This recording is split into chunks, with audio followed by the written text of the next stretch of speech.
আসসালামু আলাইকুম। ২০২৫ সালের এসএসসি প্রিয় শিক্ষার্থীবৃন্দু, তোমাদের পরীক্ষার সর্বশেষ আপডেটটি আজকে জানিয়ে দিব যে তোমাদের পরীক্ষা পিছাবে কিনা। শিক্ষা মন্ত্রণালয় এ বিষয়ে কি বলছে। তোমরা জানো যে বর্তমানে তোমাদের নতুন দুইটি ভাইরাস বের হয়েছে, যাতে বাংলাদেশের ৫ জন মানুষ শনাক্ত হয়েছে। আজকের এই ভিডিওতে তোমাদেরকে সর্বশেষ পরীক্ষা পিছাবে কিনা আজকের এই চ্যানেলের সাথেই থাকো। পড়াশোনা ও চ্যানেলে নতুন হয়ে থাকলে চ্যানেলটি সাবস্ক্রাইব করে আমাদের সাথে যুক্ত থাকো, যাতে করে পরবর্তী আপডেট সবার আগে পেয়ে যাও। তো মাধ্যমিক পর্যায়ে এসএসসি পরীক্ষা ২০২৫ আয়োজন করা হবে ১০ এপ্রিল থেকে। তোমরা জানো ১০ এপ্রিল থেকে তোমাদের পরীক্ষা অনুষ্ঠিত হবে, কিন্তু বর্তমানে শীতের বেশ কয়েকটি ভাইরাস বাংলাদেশে সংক্রমণ ছড়াচ্ছে। এর মধ্যে উল্লেখযোগ্য হচ্ছে রিও ভাইরাস এবং এইচএমভিভি ভাইরাস। ইতিমধ্যে স্বাস্থ্য অধিদপ্তর এ ব্যাপারে সতর্ক করেছে। বিশ্বের বিভিন্ন অঞ্চলে বর্তমানে ভাইরাসটির আঘাত এনেছে, বিভিন্ন জায়গায় সংক্রমিত হচ্ছে সাধারণ জনগণ। ইতিমধ্যে রিও ভাইরাস শনাক্ত হয়েছে বাংলাদেশে ৫ জন।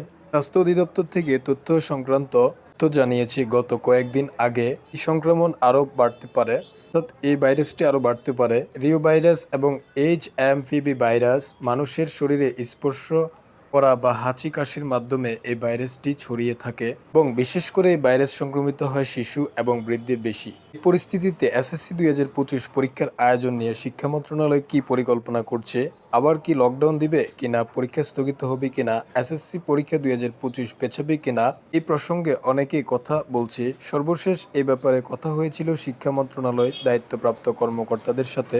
তারা জানিয়েছে পরীক্ষা সম্পর্কে কিছু গুরুত্বপূর্ণ তথ্য।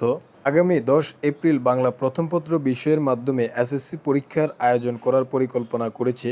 পরীক্ষা সম্পর্কিত রুটিন প্রকাশ করা হয়েছে শিক্ষা মন্ত্রণালয়। তোমরা জানো যে তোমাদের রুটিনটি প্রকাশ করেছে শিক্ষা মন্ত্রণালয়। পরীক্ষার আয়োজন করার ব্যাপারে ১০০% নিশ্চিত, কিন্তু কোনো প্রকার প্রাকৃতিক দুর্যোগের কারণে অথবা ভাইরাসজনিত কোনো সমস্যার কারণে যদি পরিবেশের অবস্থা খারাপ দেখা যায়, তখন সিদ্ধান্ত গ্রহণ করবে শিক্ষা মন্ত্রণালয় এবং স্বাস্থ্য মন্ত্রণালয়। তবে পরিস্থিতি যদি শিক্ষা মন্ত্রণালয়ের অনুকূলে থাকে, তাহলে শিক্ষার্থী মাস্ক পরে পরীক্ষার কেন্দ্রে যেতে হবে এবং পরীক্ষার আসন বণ্টনের ক্ষেত্রে কিছুটা পরিবর্তন আসতে পারে।